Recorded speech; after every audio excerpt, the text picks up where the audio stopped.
ஓம் சக்தி. பக்குவம் அடைய வேண்டும். இனிப்பு செய்வதற்கு இளகிய பக்குவப்பட்ட பாகு வேண்டும். அது முறிந்துவிட்டால் மறுபடியும் பாகு கிடைக்காது. அதுபோல உன் உடம்பு வளர்ந்து வயது ஏறிய பிறகு மீண்டும் நீ குழந்தையாக முடியாது.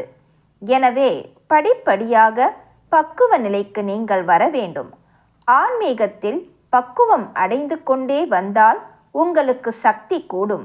பார்க்கிற பார்வை, பேசுகிற பேச்சு, கேட்கிற விஷயம் எல்லாவற்றிலுமே பக்குவம் வேண்டும். தன்னை அறியாமலே கூட பயம் ஏற்படும்.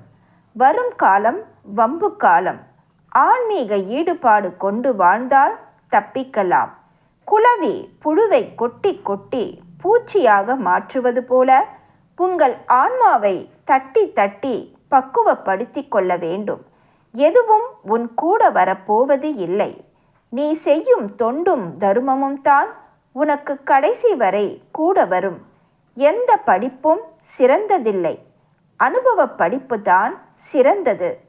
அன்னையின் அருள்வாக்கு. என்னுடைய அருள்வாக்கு என்ற பாத்திரத்தை பயன்படுத்தி எதிர்கால வாழ்வினை அமைத்து கொள்ள வேண்டும். எல்லோருக்கும் பகிர்ந்தளிக்க வேண்டும். அன்னையின் அருள்வாக்கு. Please share and subscribe. Om Sakthi.